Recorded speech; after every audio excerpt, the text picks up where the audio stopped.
Hey guys, welcome back to our channel. আজকে আমি তোমাদের সাথে শেয়ার করব এটিএমে না গিয়েও কিভাবে ঘরে বসে তোমরা টাকা তুলতে পারো।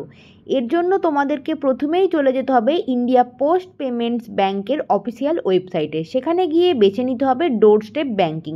মোবাইল নাম্বার, নাম, ঠিকানা, পিনকোড ও ইমেল দিয়ে নিকটস্থ পোস্ট অফিস এবং যে ব্যাংকে টাকা তুলতে চাও তার ডিটেলস দিতে হবে।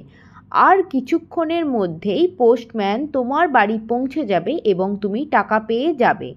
তবে এনপিসিআই পদ্ধতিতে অর্থাৎ এইপিএসের মাধ্যমে টাকা তোলার ক্ষেত্রে 10,000 টাকা পর্যন্ত সীমা ধার্য করা হয়েছে। এইপিএস হলো আধার এনেবেলড পেমেন্ট সিস্টেম।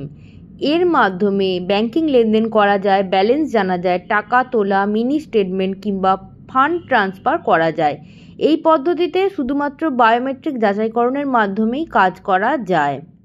এবার যদি ধরো একটি আধারে অনেকগুলো ব্যাংক অ্যাকাউন্ট লিঙ্ক করা থাকে, তবে যখন ট্রানজাকশানের টাইমে বেছে নিতে হবে সেই একটা পার্টিকুলার ব্যাংক অ্যাকাউন্টের ডিটেলস। আর যদি একটাই ব্যাংকে অনেকগুলো অ্যাকাউন্ট থাকে তাহলে প্রাইমারি অ্যাকাউন্ট থেকেই টাকা তুলতে হবে।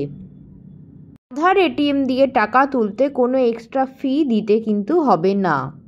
আজকের মতো ভিডিওটা ছিল এই পর্যন্তই। ভিডিওটা ভালো লেগে থাকলে লাইক, কমেন্ট, শেয়ার করে দিও। আর যারা আমার চ্যানেলের নতুন বন্ধু তারা প্লিজ চ্যানেলটি সাবস্ক্রাইব করে দিও।